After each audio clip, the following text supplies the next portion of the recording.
Host Joy Behar attacked Sarah Sanders. Sarah hit back hard. If you've ever viewed The View, you know that Joy Behar vehemently hates our president.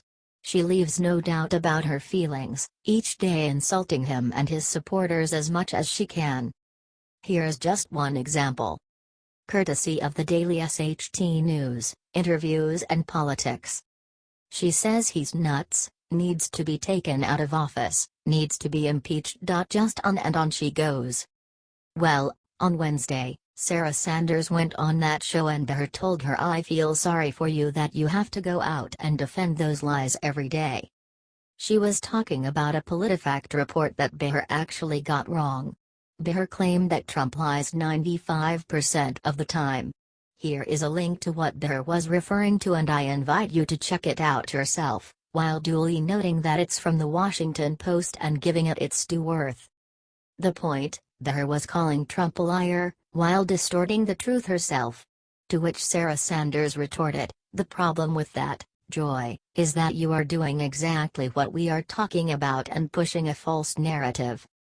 Behar, learning nothing, came back saying, "I feel for you," and repeating her false narrative. If you are sick and tired of these bitter haters skewing the truth, please get this shared all over the place, and comment "Way to go, Sarah." H.T. The Daily Caller.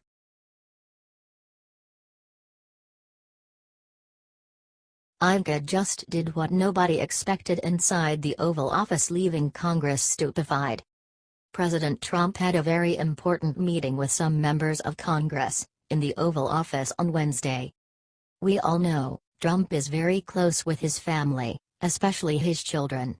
And most especially, his daughter, Ivanka. So it should not have come as a surprise to anyone, when she entered the Oval Office on Wednesday, during the meeting between her father and those congressional leaders. They were meeting to discuss a plan to increase the debt ceiling, prevent a government shutdown and pass a spending package offering aid to victims of Tropical Storm Harvey. This is very important stuff, for sure. Ivanka came in near the end of the meeting and, reportedly, some members of Congress became quite annoyed. This is, according to some reporters who learned the information from an aide who allegedly had knowledge of the meeting. Sounds like a reputable source of information, right? Hearsay upon hearsay, they call that in the legal world. And all anonymous to boot.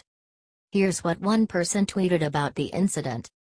If these congressional leaders were, in fact, actually annoyed, they can just get over it.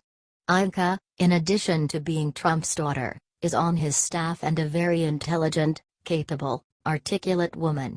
It's clear Trump values her and her opinions greatly. If he wants her in his office, then she belongs there. If you agree, please comment "We love you, Ivanka," and share so much she sees it. H.T. The Hill.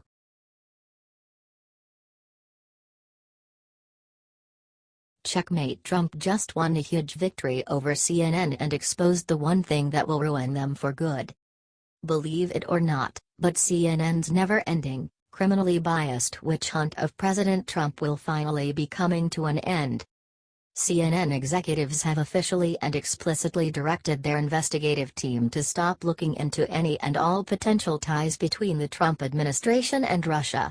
This, of course, falls in line with the series of high-profile reporting errors that led to the resignation of 3 journalists in June. But CNN really crossed the line with a desperate attempt to connect former Trump advisor Anthony Scaramucci to a Russian investment bank under Senate sanctions. This outlandish report was eventually removed from CNN's website after the network admitted it could not stand by the information. CNN's president, Jeffrey A. Zucker, led an investigation into why the story was released and found that Pulitzer finalist Thomas Frank had published the accusations against the advice of CNN's legal team. The investigation also revealed that key aspects of Frank's reporting were based on a single source. That source, however, was far from concrete and offered undependable information, a fact Frank purposely kept from his colleagues. It is a huge relief to have this ridiculous witch hunt finally put to bed. The question now is, will CNN accept defeat and leave President Trump alone to do his job? I'd hope so, especially since our commander-in-chief predicted this would happen since the beginning. He has always criticized CNN for offering biased coverage, and little more biased than changing facts to support your own personal narrative. Even the network admitted the piece did not meet CNN's editorial standards. Hopefully this massive victory will be a lesson for the rest of biased media. President Trump is here to do a job and no amount of unfounded lying will stop the train. This country needs people who will print the truth, despite any personal feelings attached to a story. The American people deserve it and so does our president. Let's share this huge win with the world so real Americans can stand up and cheer. Sources: dailycaller.com.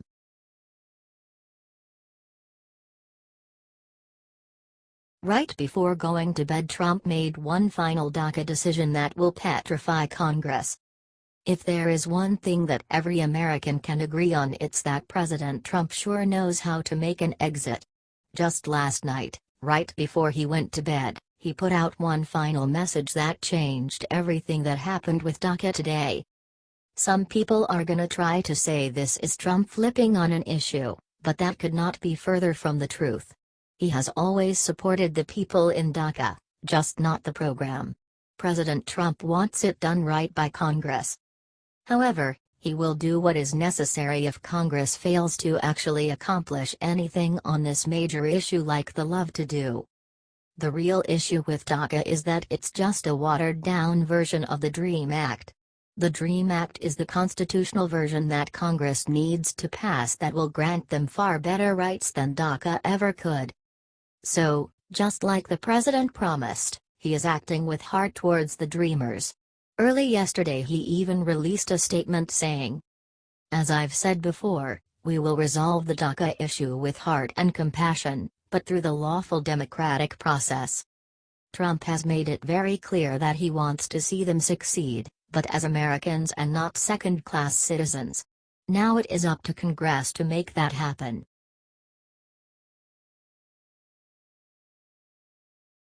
What Hillary Clinton just did to Bernie Sanders will ruin the Dems in 2020. Just when the Democrats think they are on the right path, Hillary Clinton marches back in and does what she always does: screw it all up. Now, for God knows what reason, she has chosen to go after Bernie Sanders almost a full year after the Democrat primaries. But honestly, y'all, that's not even the best part. She actually blamed Bernie for the nickname Crooked Hillary. Seriously, you cannot make this kinda stuff up if you tried. In a promotion for her crazy new book about losing the election, Hillary said, "When I finally challenged Bernie during a debate to name a single time I changed a position or a vote because of a financial contribution, he couldn't come up with anything," Clinton noted. Nonetheless, his attacks caused lasting damage, making it harder to unify progressives in the general election and paving the way for Trump's Crooked Hillary. But the kooky old lady didn't stop there. Clearly, she wants to see the Democrats torn entirely in half. How else can anyone explain her saying that Bernie's only goal was to ruin the Democrat Party?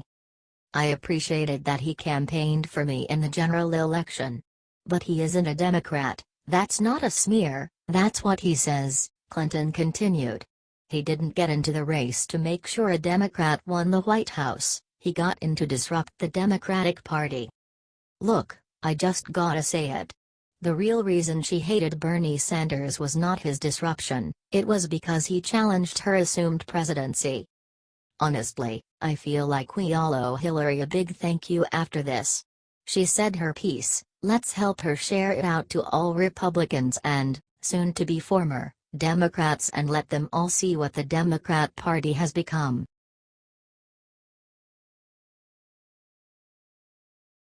What this lawyer just admitted is the key to bringing the entire Mueller investigation down.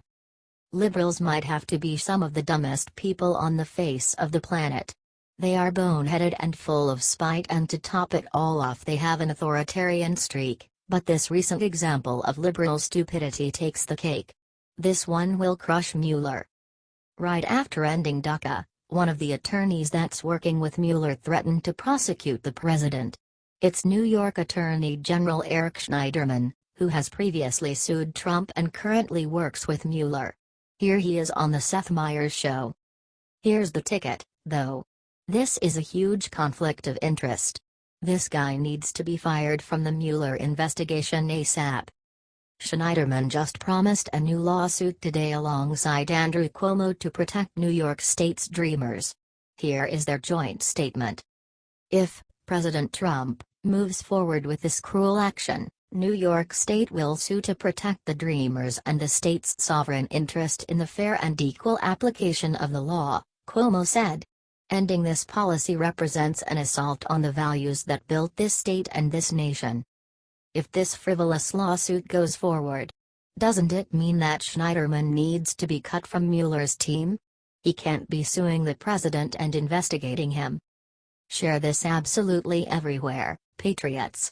There hasn't been a peep of it on the media. Let's get this guy fired from the team so that he cannot take down our president.